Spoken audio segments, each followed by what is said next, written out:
Did the man who ran the FBI during that whole controversial Crossfire Hurricane investigation really just get caught lying under oath to Congress? Well, that's exactly what a federal grand jury is saying. Mm. And the timing here, it's sending, massive shockwaves through D.C. We're diving into this indictment of James Comey, the former FBI director. 2 felony counts. Wow. And these charges, they came down just days before the 5-year statute of limitations was about to expire. Really close. Yeah, that deadline pressure alone, I mean, it really tells you something, doesn't it, about how tough this must have been politically, legally, to even bring forward.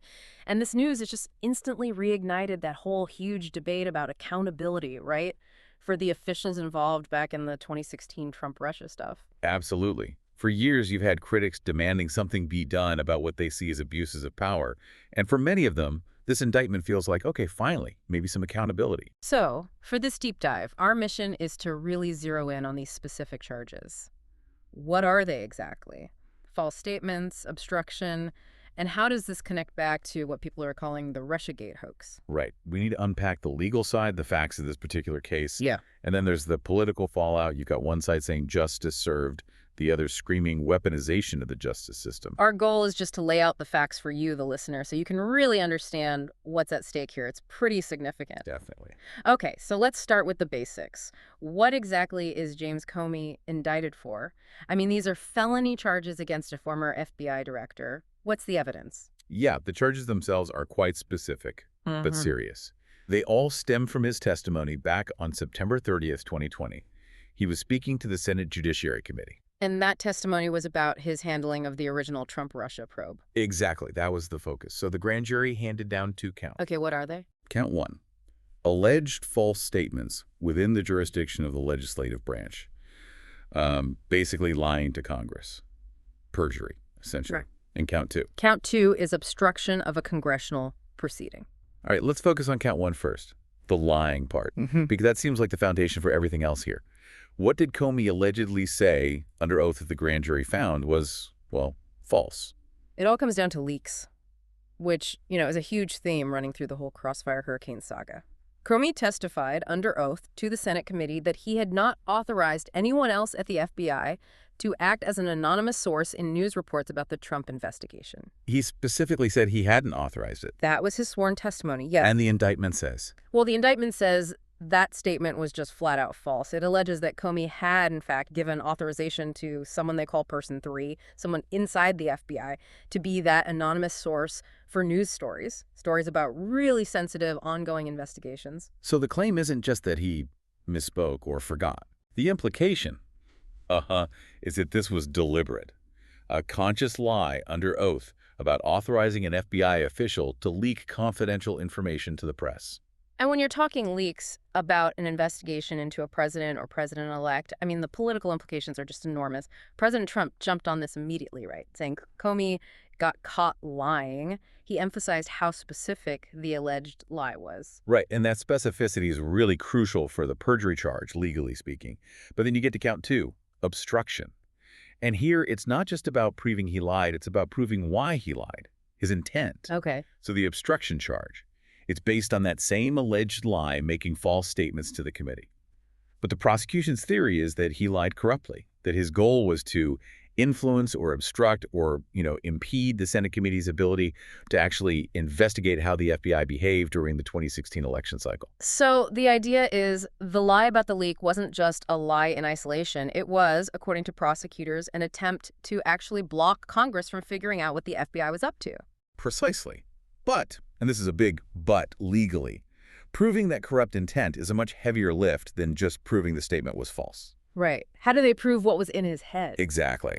Lying under oath, count 1, is more straightforward. Did he say X when Y was true? Yeah. But count 2, obstruction, requires showing he intended to block the committee's work. Prosecutors have to demonstrate that this specific lie about authorizing a leak was so central, so important to the committee's inquiry, that lying about it effectively derailed their constitutional oversight function. That sounds difficult to prove. It is, and frankly, that difficulty might be one reason the DOJ waited literally until the last minute, the final week before the statute of limitations ran out, to actually bring this case. Okay, so that's the legal mechanics. But here's where it gets, well, even more charged, right? This isn't just being treated as some standalone perjury case. People are framing this, especially those who've been calling for accountability for years, as a direct consequence of the whole Russiagate hoax. How does this specific indictment connect back to that 2016 investigation? Yeah, you absolutely have to look at the history here. It's impossible to separate it. Remember, James Comey was the director of the FBI when they launched Crossfire Hurricane back in July 2016. He was the guy. He signed off on things, made public He statements. was the central figure. And the criminal investigation that led to this indictment was focused specifically on whether he lied about how he handled that probe. So, for people who want accountability, the target is obvious. It's the person who was in charge during what they see as, frankly, a massive abuse of government power. And after all this time, the Mueller report finding no criminal conspiracy, a lot of people view Crossfire Hurricane itself as just like political warfare disguised as an investigation. So for them, this indictment is about finally holding the guy at the top responsible for, well, politicizing the FBI. That's definitely the narrative you're hearing loud and clear from those who wanted this indictment. Attorney General Pam Bondi put it very directly. She said the indictment shows the DOJ is committed to holding powerful people accountable if they mislead Americans. Her words were, "No one is above the law." Pretty clear statement. From that perspective, yes. Yeah. It validates years of suspicion about misconduct right at the top. And we heard similar things from other key figures linking this directly to misuse of federal power. Oh, absolutely.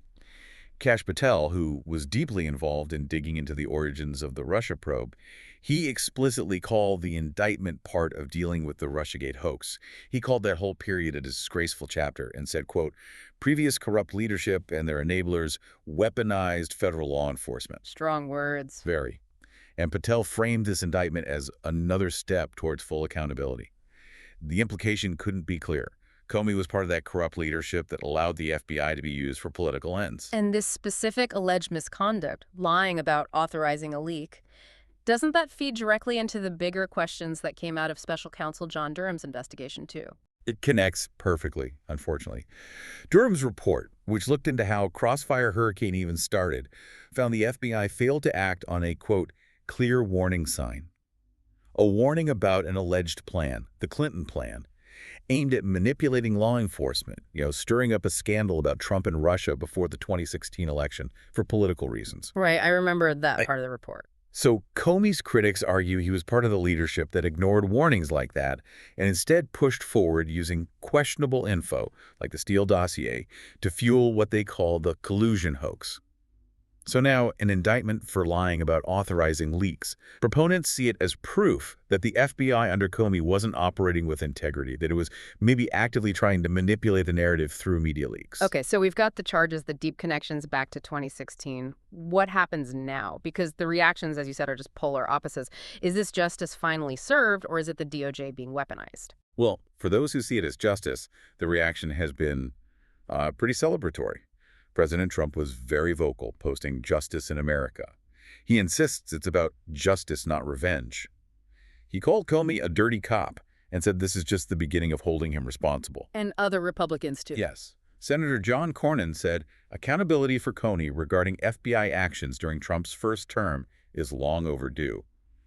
This reflects years of effort by Republicans in Congress trying to uncover what they believed was misconduct. But, okay, we have to be fair and present the other side. Comey himself and his allies, they're pushing back hard. Oh, absolutely. Comey denies everything.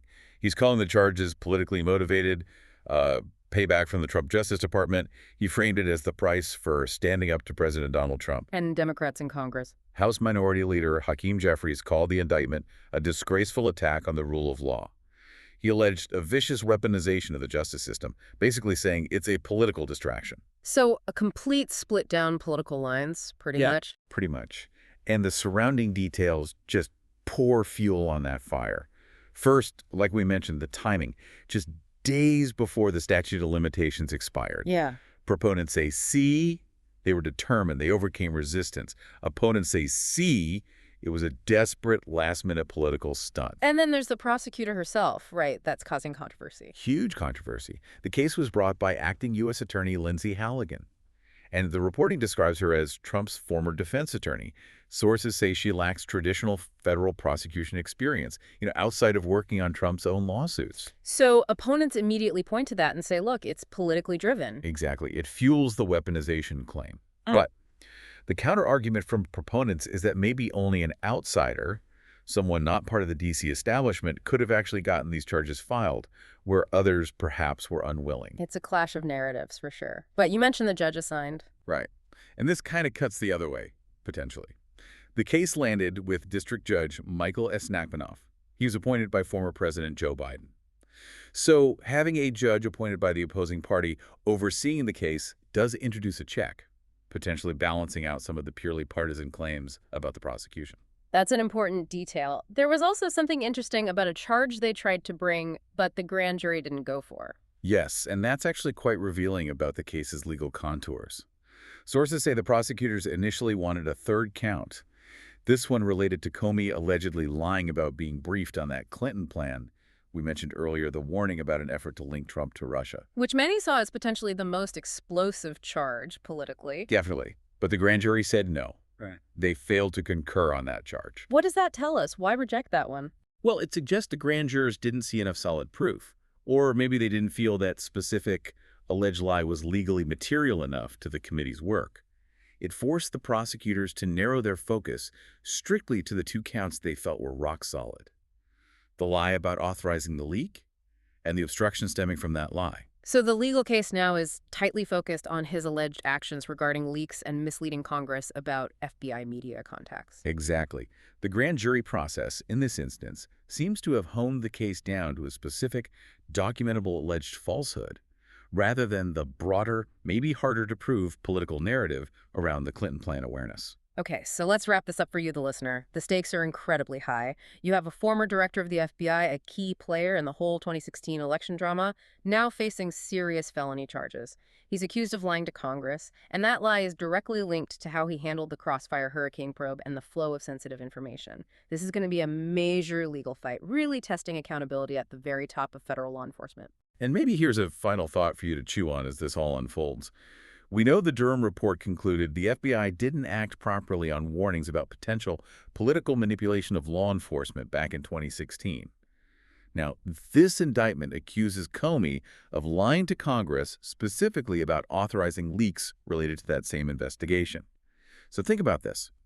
If there are questions about the integrity of information handling at the top regarding leaks and congressional testimony, what does that potentially imply about the reliability, the motivations, and the ultimate source of the information the FBI used right at the start of Crossfire Hurricane, especially the information used for those FISA applications? It raises some fundamental questions about the whole basis of the investigation's origin, doesn't it? It certainly does. Something to definitely keep in mind as this unprecedented case moves forward.